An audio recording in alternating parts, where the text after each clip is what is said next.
জুলাই 2018 সালের 2 জুলাই এই শহীদ মিনারে ফারুক হাসানের উপরে এইভাবে হামলা চালিয়েছিল। আওয়ামী লীগের সময় হামলা চালিয়েছে। আমরা সেই সময় হয়তো ওইভাবে তাদেরকে প্রতিহত করতে পারি নাই, কারণ আওয়ামী লীগ একটি ভয়ের রাজ্য বাংলাদেশে তৈরি করেছিল। ঠিক একই কায়দায় যদি এখন এই শহীদ মিনারে আমাদের মতন যারা আন্দোলন সংগ্রাম করেছে তাদেরকে হামলা মামলার শিকার হতে হয়, তাহলে কিসের পরিবর্তন হলো? এই ছাত্র জনতা জীবন দিয়ে কিসের পরিবর্তন করলো? আর কোন সরকারকে ক্ষমতায় বসালো? স্বরাষ্ট্র উপদেষ্টা কি করে? গতকাল আপনারা দেখেছেন, আমি এই ঘটনার সাথে সাথে ফারুক হাসানকে নিয়ে আমি শাহবাগ থানায় গিয়েছিলাম। রামনাথনের ডিসির সাথে আমি কথা বলেছি, এডিসির সাথে কথা বলেছি এবং ওসির সাথে কথা বলেছি। ওসি তখন বলে সেখানে চেয়ার ছোড়াছুড়ির ঘটনা ঘটেছে। তিনি নিজে দেখেছেন ফারুক হাসানের কি অবস্থা, তার কপালে কোপ দেওয়া হয়েছে। তিনি বলেন তদন্ত করে ব্যবস্থা নেওয়া হবে। এইরকম আছে আমরা দেখতে চাই না। আমরা চাই জনগণের পুলিশ। রাতে আমরা উপদেষ্টা আসিফ মাহমুদের সাথে কথা বলেছি। ফোন দেওয়ার পরে তিনি বললেন যে ভাই তথ্যপত্র পাঠান। আমি 2 জন আসামির, যে 2 জনের নেতৃত্বে শরীফ এবং হিল্লন, যে 2 জনের নেতৃত্বে এইখানে 20 থেকে 25 জন হামলা চালিয়েছে, তাদের সমস্ত তথ্য আমি আসিফকে দিয়েছি।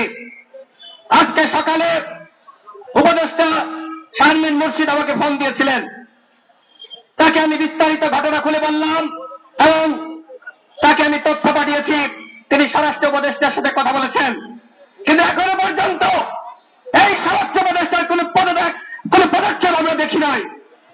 এখনো পর্যন্ত সেই আসামিরা হাসপাতালে বসে বসে লাইভ করছে। আমাদের পুলিশ কি করছে, আইজিপি কি করছে, ডিএমপি কমিশনার কি করছে? শহীদ মিনার মতন জায়গায় একটি নিবন্ধিত রাজনৈতিক দলের সিনিয়র সহসভাপতির উপরে ধরনের হামলা ঘটলো। এখনো পর্যন্ত উপদেষ্টাদের কেউ ফারুক হাসানকে দেখতে যায়নি। তাদের ভূমিকা কি? যারা এই বিপ্লবে ভূমিকা রেখেছে, এই বিপ্লবীদেরকে এই সরকার রক্ষা করতে পারছে না। আমরা এর আগে দেখেছি ছাত্ররা, তারা যারা বিপ্লবী ছিল, শেখ হাসিনার পতনে ভূমিকা রেখেছে, তাদেরকে গুপ্ত হত্যার শিকার হতে হয়েছে।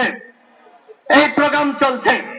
আমরা স্বরাষ্ট্র উপদেষ্টাকে আমরা বলতে চাই, আপনি যদি এই আসামিদেরকে গ্রেফতার করতে না পারেন তাহলে আপনি পদত্যাগ করেন।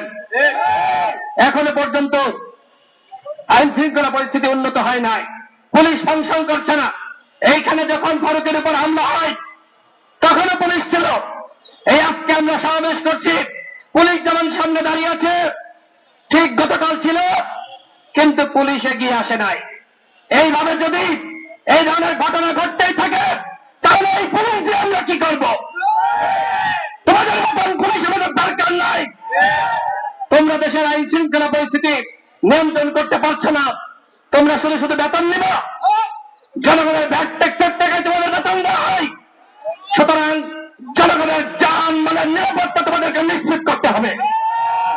আমরা স্বরাষ্ট্র উপদেষ্টাকে 24 ঘন্টার আলটিমেটাম দিচ্ছি।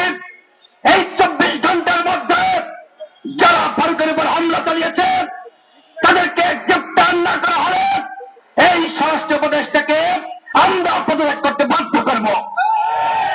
প্রয়োজনে এই সচিবালয় ঘেরাও করা হবে। যে সকল উপদেষ্টারা জনগণের পালস বুঝে জনগণের কল্যাণে কাজ করবে না, তাদের মতো উপদেষ্টার আমাদের প্রয়োজন নাই।